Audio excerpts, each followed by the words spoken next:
Voilà pour les titres de cette édition. À toutes et à tous, bonsoir. Le train de la refondation des forces de défense et de sécurité en marche depuis plusieurs mois poursuit son chemin.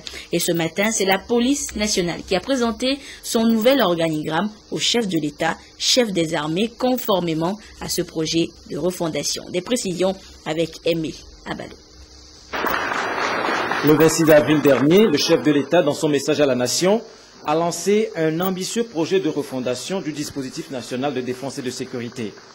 Dans la réalisation de ce projet et en vue de la cohérence avec l'organisation des forces de défense, la police nationale a procédé à la définition d'un nouvel organigramme qui a été présenté au chef de l'État ce jour. Tout a commencé par l'exécution de l'hymne national.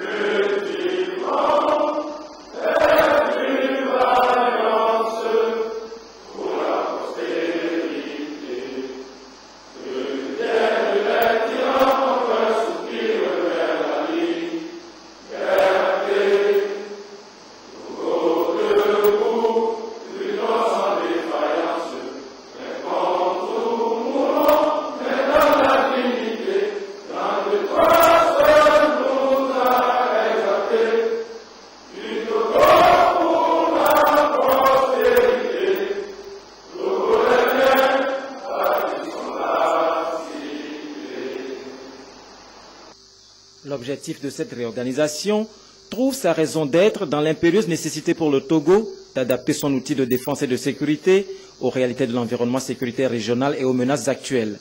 Elle vise également un meilleur déploiement des unités de police sur l'ensemble du territoire, aussi de complémentarité avec la gendarmerie afin de rapprocher davantage les services de police des populations et lutter beaucoup plus efficacement contre la criminalité sous toutes ses formes. Cette réforme n'est qu'une continuité de la série d'actions menées par le président de la République depuis son avènement à la magistrature suprême pour moderniser et rendre plus opérationnelles les forces de police. Augmentation des effectifs de 1200 à plus de 4000 éléments, renforcement des capacités de 30 officiers dans de prestigieuses écoles au Cameroun et en Côte d'Ivoire, construction d'un centre de formation à Davier, renforcement de la mobilité et des équipements de l'ensemble des forces de sécurité. Monsieur le ministre de la Sécurité, Monsieur le directeur général de la police nationale, le général conseiller spécial, je voudrais vous dire combien je suis touché par l'accueil que vous me réservez dans cette salle de la présidence de la République, même si moi je vous accueille au palais de la présidence de la République. Je voudrais surtout vous dire le plaisir que j'ai eu à découvrir dans la salle nos aînés, vos aînés, ceux qui ont eu la lourde tâche de diriger la police nationale. Et je voudrais vous dire aussi l'émotion que j'ai ressentie quand je vous ai entendu chanter notre hymne national avec beaucoup de force. Vous tous, ici réunis, vous représentez l'ensemble des policiers et les autres fonctionnaires des services de sécurité. Et je me disais que cette façon de chanter notre hymne prend une résonance particulière aujourd'hui. Je pense que c'est le signe de la foi que nous avons en notre pays et notre pays qui doit faire face à des défis de notre temps, comme d'autres pays de la sous-région. Je veux voir dans la rencontre d'aujourd'hui votre volonté de vous engager sous la conduite de vos chefs légitimes dans la voie d'une réforme profonde qu'ils ont préparée depuis longtemps et qu'ils vont nous proposer. Au terme donc de ce nouveau dispositif, l'organisation de la police nationale sera articulée autour de 2 régions de police. La région de police numéro 1 couvre les régions administratives maritimes et des plateaux. Quant à la région de police numéro 2, elle comprend les régions administratives de la centrale, de la Kara et des savanes. La nouvelle organisation mettra également en place 5 secteurs de police dont les ressorts territoriaux correspondent respectivement à ceux des 5 régions administratives du Togo. Par ailleurs, en vue du renforcement des capacités opérationnelles de la police nationale, les structures suivantes seront créées. Le groupement d'intervention de la police nationale pour la lutte contre le grand banditisme et la conduite des opérations spéciales. Cette force sera compétente sur l'ensemble du territoire. Les brigades anticriminalité et les brigades de recherche et d'intervention pour une meilleure protection des personnes et des biens. Les compagnies républicaines d'intervention pour une meilleure gestion de l'ordre public. La police technique et scientifique sera également renforcée. À l'issue de la présentation, le chef de l'État a approuvé la nouvelle organisation de la police nationale et a donné des instructions pour la mise en œuvre rapide de la réforme. Le ministre de la Sécurité et de la Protection civile lui a réitéré l'engagement de son département à l'accompagner dans cette politique de refondation de l'ensemble du système sécuritaire du pays. En approuvant cette réorganisation de la police nationale, Excellence, Monsieur le Président de la République, vous venez de jeter les bases d'une véritable nouvelle police, disciplinée, professionnelle et au service de nos concitoyens, qui saura faire face efficacement aux nouveaux défis sécuritaires de l'heure pour le bonheur de nos populations. Convaincu du bien fondé et de la justesse de ce choix, je voudrais vous assurer de l'adhésion totale et de l'engagement ferme de tous les fonctionnaires de police à mettre tout en œuvre pour travailler aux côtés des autres forces dans ce nouveau schéma de la refondation afin d'apporter une réponse beaucoup plus appropriée et adaptée à la menace sécuritaire dans notre pays. Excellence, Monsieur le Président de la République, la police nationale réaffirme sa fidélité et sa loyauté aux institutions de la République et à votre politique de réconciliation nationale, d'apaisement social et de développement de notre pays. Elle implore la bénédiction divine sur vous et votre famille et demande à Dieu Tout-Puissant de vous éclairer et de vous aider à poursuivre vos actions dans l'intérêt supérieur des Togolais. Fait à Lomé le 12 novembre 2014. Je vous remercie.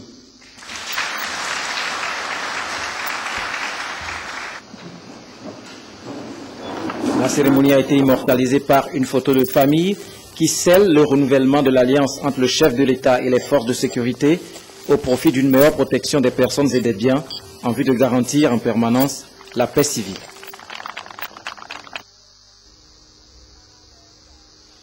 Et parlant de sécurité dans la sous-région, le président de la République, Faure Gnassingbé, était hier à Ouagadougou, au Burkina Faso, en situation de crise depuis le 30 octobre dernier.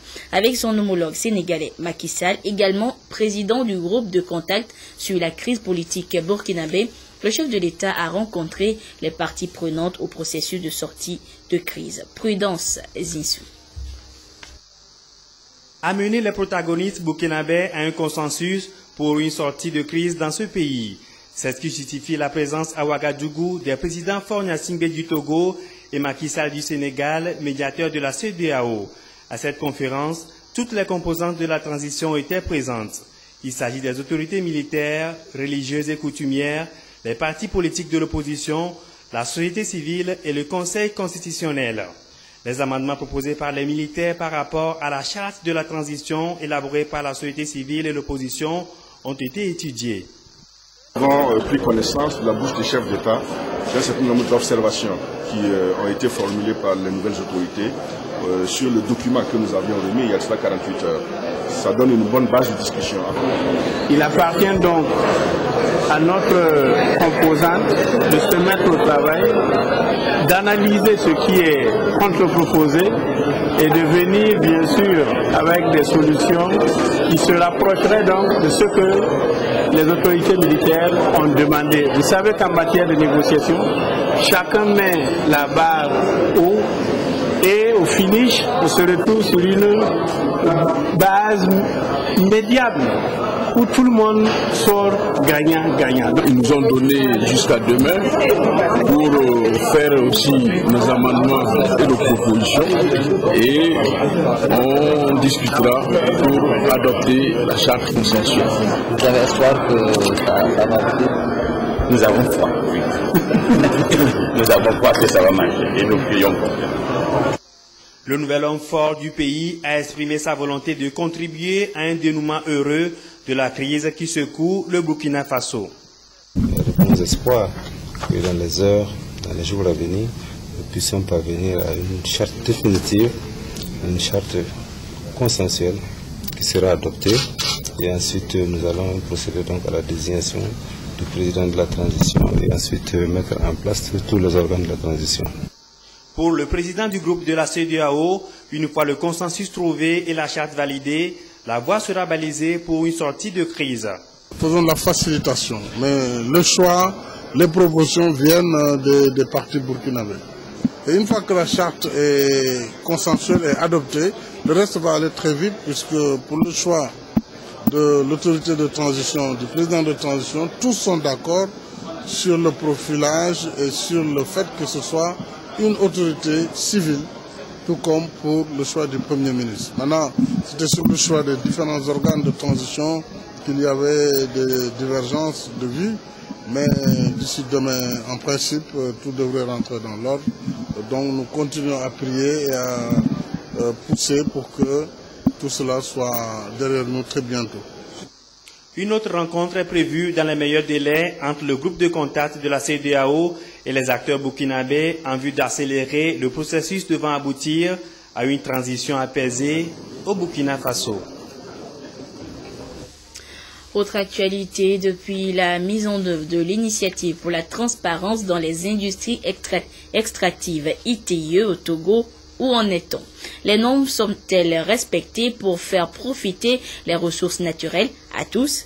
C'est l'expertise que réalise une délégation du secrétariat international de l'ITIE présente dans notre pays. Et ce matin, la dite délégation était face aux responsables des organes de mise en œuvre de l'initiative des parties prenantes, tout ceci sous la supervision du chef du gouvernement Kwesi Seliagodi Aoumé Zounou. Le compte rendu de la rencontre avec Ali Dandouma et Edem Susupa. La norme ITIE, Initiative pour la transparence dans les industries extractives, est une norme internationale qui assure la transparence autour de la gestion des ressources pétrolières, gazières et minières des pays membres. Depuis mai 2013, le Togo a été déclaré pays conforme et il n'est pas rare d'enregistrer des polémiques autour de l'interprétation et la mise en œuvre de la nouvelle norme qui régit l'ITIE depuis le 23 mai 2013. De 27 exigences, elle est passée à 7. La délégation du secrétariat international de l'ITIE vient ici donner les outils nécessaires qui facilitent la compréhension des exigences et principes de la norme ITIE aux groupes multipartites et aux parties prenantes.